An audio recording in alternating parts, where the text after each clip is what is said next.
हरे कृष्ण। हम भगवद गीता के 6ठे अध्याय का अध्ययन कर रहे हैं। इस अध्याय का नाम है ध्यान योग। इससे पहले हमने कर्म योग, ज्ञान योग तथा कर्म योग अर्थात कृष्ण भावना भावित कर्म के विषय में जाना है।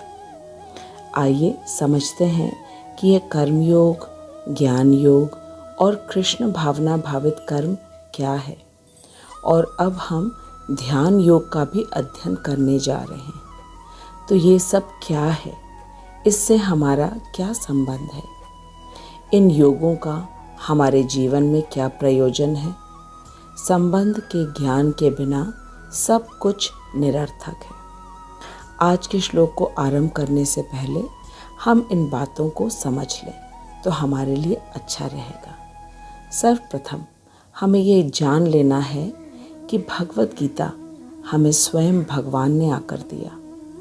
भगवद गीता हम जैसे किसी भौतिक व्यक्ति द्वारा लिखी पुस्तक नहीं है। भगवद गीता हमें कृष्ण ने दिया है। साधारण रूप से इस भौतिक दुनिया में यदि कोई सुंदर व्यक्ति हमें आकर कुछ कहता है तो ज़्यादातर व्यक्ति उसकी बात को मान लेते हैं। यदि कोई धनी व्यक्ति कुछ कहता है तो उसकी बात को भी मान लिया जाता है, ये सोचकर कि बड़ा आदमी है, धनी है, गलत नहीं हो सकता। फिर यदि कोई बहुत बुद्धिमान व्यक्ति हमें कुछ कहता है तो उसकी बात भी हम मान लेते हैं, क्योंकि हम उसकी बुद्धि से प्रभावित हो जाते हैं। इसी तरह यदि कोई बहुत विख्यात व्यक्ति या बलवान व्यक्ति या संपूर्ण वैरागी व्यक्ति हमसे कुछ करने के लिए कहता है तो हम उसकी बात को प्रायः मान लेते हैं। जबकि इस भौतिक जगत में सब कुछ अस्थायी है। जो कुछ हमें आज दिख रहा है वह कल बदल जाएगा, क्योंकि कोई भी व्यक्ति हमेशा एक सा सुंदर, ज्ञानवान, धनवान, बलवान, विख्यात या वैरागी नहीं हो सकता है। लेकिन फिर भी हम सांसारिक व्यक्तियों से प्रभावित होते हैं, उनकी सलाह मानते हैं और उनके कहे अनुसार कुछ न कुछ तो अवश्य ही करते हैं। जब हम संसार के लोगों की बात मानते हैं तो हम कृष्ण की बात को क्यों नहीं मानते।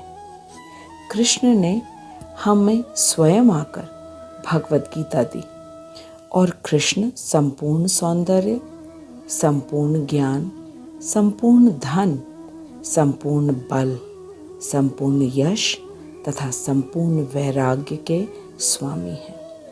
और साथ ही कृष्ण ने कभी भी किसी को धोखा नहीं दिया है।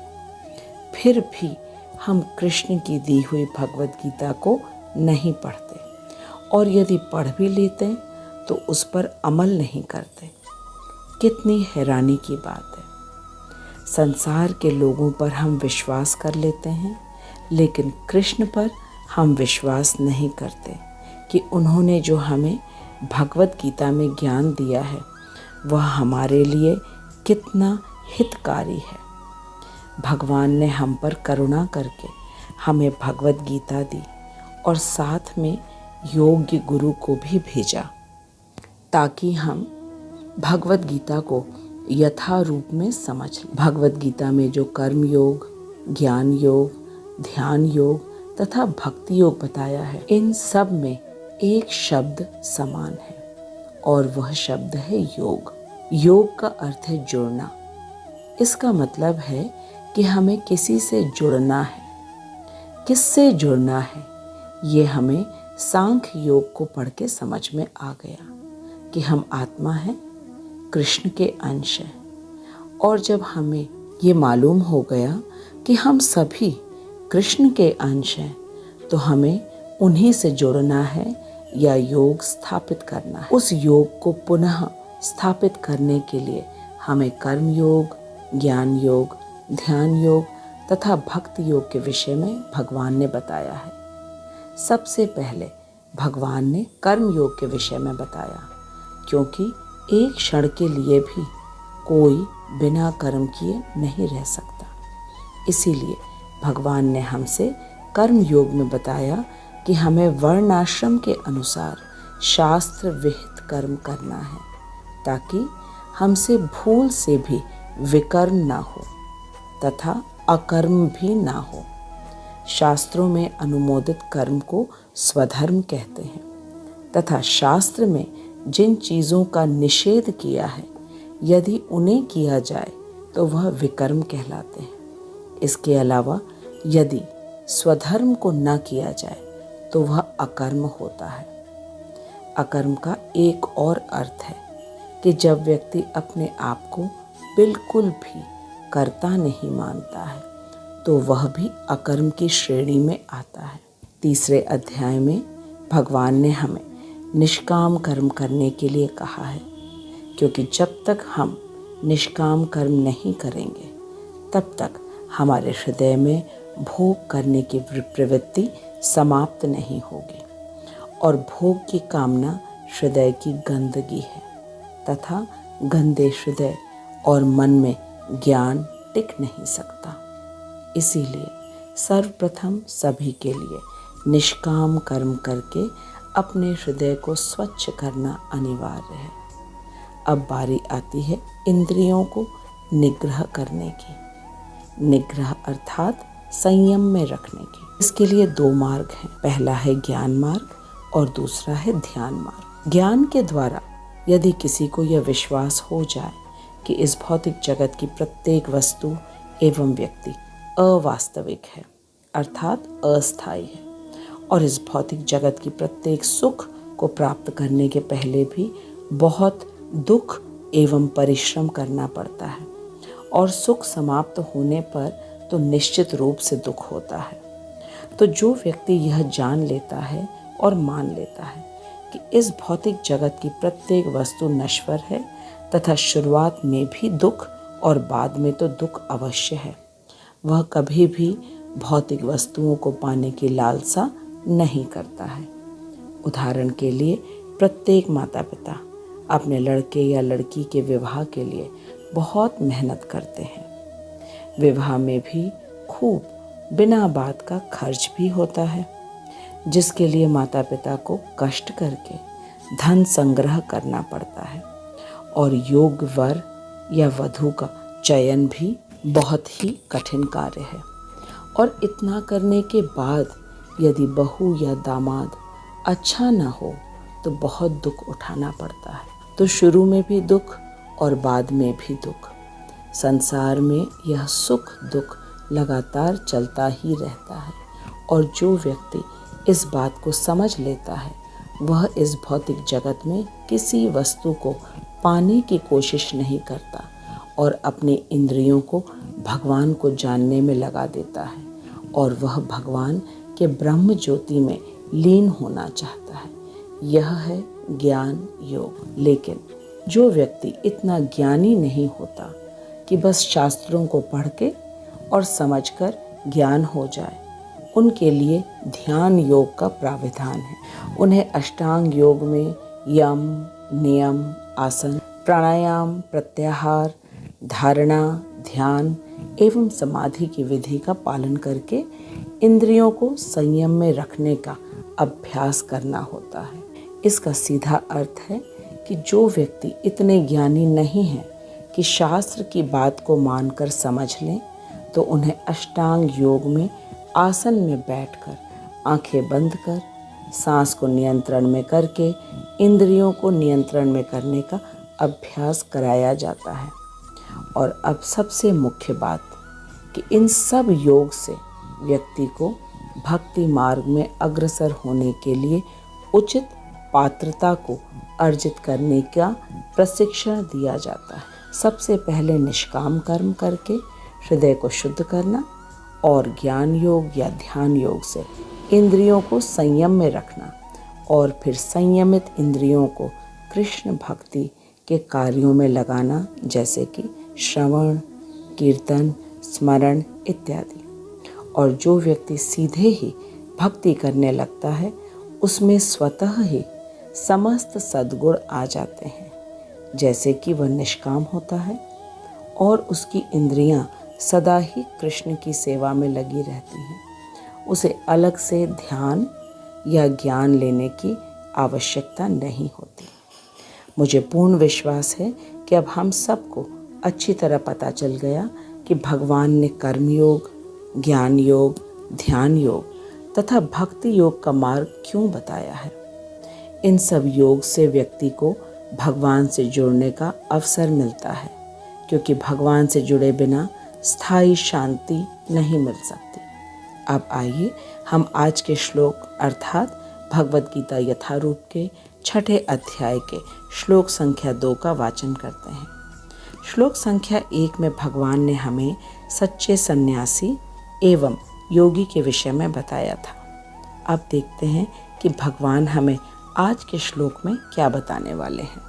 यम सन्यासम इति प्राहु योगम तम विद्धि पांडव न ह्य असन्न्यस्त संकल्पो योगी भवति कश्चन। यम सन्यासम इति प्राहु योगम तम विद्धि पांडव न ह्य असन्न्यस्त संकल्पो योगी भवति कश्चन। यम सन्यासम इति प्राहु योगम तम विद्धि पांडव न ह्य असन्न्यस्त संकल्पो योगी भवति कश्चन।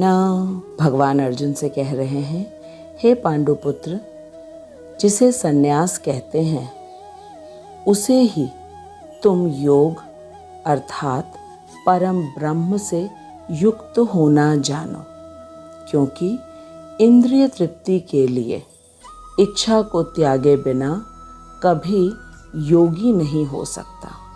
भगवान कह रहे हैं, हे पांडुपुत्र, जिसे सन्यास कहते हैं उसे ही तुम योग अर्थात परम ब्रह्म से युक्त होना जानो, क्योंकि इंद्रिय तृप्ति के लिए इच्छा को त्यागे बिना कोई कभी योगी नहीं हो सकता। यम सन्यासम इति प्राहु योगम तम विधि पांडव न ह्य असन्न्यस्त संकल्पो योगी भवति कश्चन। आइए अब हम सबसे पहले श्री विश्वनाथ चक्रवर्ती ठाकुर के अन्वय को पढ़ करके इस महत्वपूर्ण श्लोक को समझने का प्रयास करते हैं। श्री विश्वनाथ चक्रवर्ती ठाकुर की जय। पांडव, हे अर्जुन, यम जिसे, सन्यासम इति प्राहु पंडित गण सन्यास कहते हैं, तम उसे, योगम विधि योग जानो, ही क्योंकि, असन्न्यस्त संकल्पः काम संकल्प का परित्याग करने में असमर्थ, कश्चन कोई पुरुष, योगी न भवति योगी नहीं होता है। श्री विश्वनाथ चक्रवर्ती ठाकुर कह रहे हैं कि भगवान कह रहे हैं कि हे अर्जुन, पंडित गण जिसे सन्यास कहते हैं तुम उसे ही योग जानो, क्योंकि जो काम संकल्प अर्थात फल की इच्छा तथा विषय भोग की इच्छा का परित्याग करने में असमर्थ हैं, वह योगी नहीं होता है। श्री विश्वनाथ चक्रवर्ती ठाकुर कह रहे हैं कि वस्तुतः कर्मफल का त्याग ही सन्यास शब्द का तात्पर्य है और चित्त को विषयों से निश्चल करना ही योग शब्द का तात्पर्य है। इसीलिए सन्यास और योग इन दोनों शब्दों का अर्थ यही होता है, एक ही अर्थ होता है। जो असन्न्यस्त संकल्प है अर्थात जिसने फलाकांक्षा और विषय भोग की स्पृहा का त्याग नहीं किया है, वह योगी नहीं है। यहाँ स्पष्ट रूप से बता दिया गया कि कर्म फल का त्याग ही सन्यास शब्द का तात्पर्य है और हृदय को विषयों से निश्चल करना ही अर्थात हृदय में विषय भोग की कोई इच्छा न रखना, यही योग है। इसीलिए संन्यास और योग इन दोनों शब्दों का एक ही अर्थ होता है, जो असंन्यस्त संकल्प हैं, अर्थात कि जिसने फलाकांक्षा और विषय भोगों की स्पृहा का त्याग नहीं किया, वह योगी नहीं है। श्री विश्वनाथ चक्रवर्ती ठाकुर ने हमें बिल्कुल स्पष्ट रूप से सन्यासी और योगी की परिभाषा को बता दिया। चक्रवर्ती पाद ने कहा कि जिसकी कर्म फल में कोई आसक्ति नहीं है और वह केवल कर्तव्य समझकर करने योग्य कर्म करता है, वह सन्यासी कहलाता है। और जिसके हृदय में बिल्कुल भी इस भौतिक जगत को भोगने कोई इच्छा है ही नहीं, वह योगी है। और जो अभी कर्म फल में आसक्त है, अर्थात असन्यस्त संकल्प है, वह तो बिल्कुल भी योगी नहीं है। असन्यस्त संकल्प का अर्थ है कि जो व्यक्ति फलेप्सु है, अर्थात फल की लालसा या कामना रखने वाला, ऐसा फलकामी या फलेप्सु व्यक्ति योगी नहीं हो सकता। योगी का अर्थ है कि वह अपनी इंद्रियों को अष्टांग योग की सहायता से नियंत्रण में रखे और फिर नियंत्रित इंद्रियों से अपने हृदय में विराजमान परमात्मा का दर्शन करे और अपने तथा परमात्मा के संग में संतुष्ट रहे। यह व्यक्ति योगी है और सन्यासी भी है। श्रील विश्वनाथ चक्रवर्ती ठाकुर की जय। अब आइए हम श्रील प्रभुपाद के तात्पर्य को पढ़ते हैं। जगत गुरु श्रील प्रभुपाद की जय, अनंत कोटि वैष्णवों की जय। श्रील प्रभुपाद हमें अपने तात्पर्य में बता रहे हैं कि वास्तविक संन्यास योग या भक्ति का अर्थ है कि जीवात्मा अपनी स्वाभाविक स्थिति को जाने, तदनुसार अपने कर्म करे। श्रील प्रभुपाद कह रहे हैं कि जीवात्मा तभी वास्तविक संन्यास योग या भक्ति कर पाएगा जब वह अपने स्वाभाविक स्वरूप को जानेगा। और जीव का वास्तविक स्वरूप है नित्य कृष्ण दास। जीव कृष्ण का अंश है और अंश का कर्तव्य है कि वह अपने पूर्ण की सेवा करे। जिस प्रकार शरीर के प्रत्येक अंग पेट की सेवा में लगे रहते हैं और जब पेट स्वस्थ तो पूरा शरीर स्वस्थ, ठीक इसी प्रकार जब जीव को यह ज्ञान हो जाता है कि वह आत्मा है और कृष्ण का अंश है, तब उसे अपने कर्तव्य का भी ज्ञान हो जाता है तथा उसका प्रत्येक कार्य कृष्ण की प्रसन्नता के लिए होता है और कर्मफल में उसकी कोई आसक्ति नहीं होती है, अपनी इंद्रिय तृप्ति के लिए। इसी को कहते हैं संन्यास या योग। श्रील प्रभुपाद कह रहे हैं कि जीवात्मा का अपना स्वतंत्र अस्तित्व नहीं होता है, वह परमेश्वर की तटस्था शक्ति है। जब वह माया के वशीभूत होता है तो वह बद्ध हो जाता है, किंतु जब वह कृष्ण भावना भावित रहता है, अर्थात आध्यात्मिक शक्ति में सजग रहता है, तो वह अपनी सहज स्थिति में होता है। प्रभुपाद हमें बता रहे हैं कि इस पूरी सृष्टि में केवल 3 तत्व ही हैं। पहला तत्व है भगवान, जो कि पूर्ण पुरुषोत्तम भगवान है, समस्त सौंदर्य, ज्ञान, बल, यश, धन तथा वैराग्य के स्वामी। दूसरा तत्व है यह भौतिक जगत, जो कि भगवान की अपरा शक्ति है और पूर्ण रूप से भगवान के अधीन है। और तीसरा तत्व है जीवात्मा, जो कि हम लोग हैं और हम भगवान की तटस्था शक्ति हैं। इस प्रकार पूरी सृष्टि में केवल 3 तत्व हैं, एक तरफ भगवान, दूसरी ओर प्रकृति और इन दोनों के बीच में जीवात्मा, जो चाहे तो संसार की ओर उन्मुख हो सकता है या तो कृष्ण की ओर। जब वह भगवान के ज्ञान से वंचित होता है, तभी वह संसार की ओर उन्मुख होकर संसार को भोगने की लालसा रखता है, जिसके लिए उसे खूब मेहनत करना पड़ता है। लेकिन उसे संसार की कोई भी वस्तु स्थायी रूप से मिल नहीं पाती, क्योंकि संसार का स्वामी कृष्ण है। लेकिन संसार को पाने की चाहत में वह मायाबद्ध अवश्य हो जाता है, क्योंकि संसार माया है। माया का अर्थ है वह जो नहीं है, अर्थात वह हमारे भोगने की वस्तु नहीं है। जिस व्यक्ति को यह ज्ञान नहीं होता वह माया को प्राप्त करने की इच्छा में माया में फंस जाता है, और इससे बाहर निकलने का रास्ता एकमात्र कृष्ण भावना भावित होना है। कृष्ण भावना भावित बनकर प्रत्येक वस्तु को कृष्ण को अर्पण करके प्रसाद के रूप में ग्रहण करके व्यक्ति सन्यासी और योगी बन सकता है। श्रील प्रभुपाद कहते हैं कि इस प्रकार जब मनुष्य पूर्ण ज्ञान में होता है तो वह समस्त इंद्रिय तृप्ति को त्याग देता है, अर्थात समस्त इंद्रिय तृप्ति के कार्यकलापों का परित्याग कर देता है। इसका अभ्यास योगी करते हैं जो इंद्रियों को भौतिक आसक्ति से रोकते हैं, किंतु कृष्ण भावना भावित व्यक्ति को तो ऐसी किसी भी वस्तु में अपनी इंद्रिय लगाने का अवसर ही नहीं मिलता जो कृष्ण के निमित्त ना हो, जिसका कृष्ण से संबंध ना हो।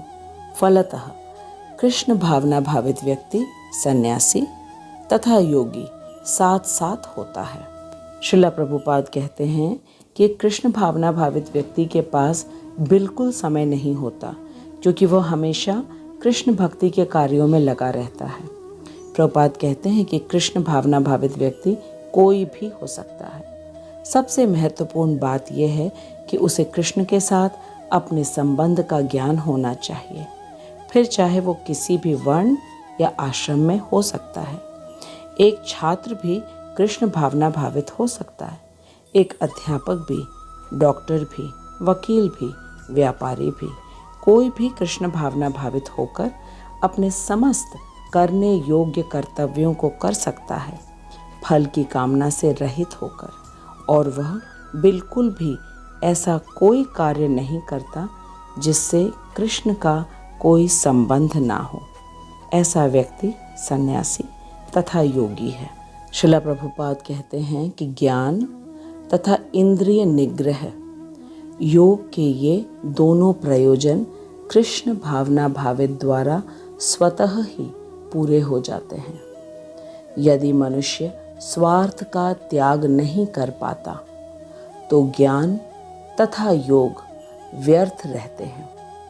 जीवात्मा का मुख्य उद्देश्य तो समस्त प्रकार की आत्म तृप्ति को त्याग कर परमेश्वर की तुष्टि करने के लिए तैयार रहना है। कृष्ण भावना भावित व्यक्ति में किसी प्रकार की आत्म तृप्ति की कोई इच्छा रहती ही नहीं है।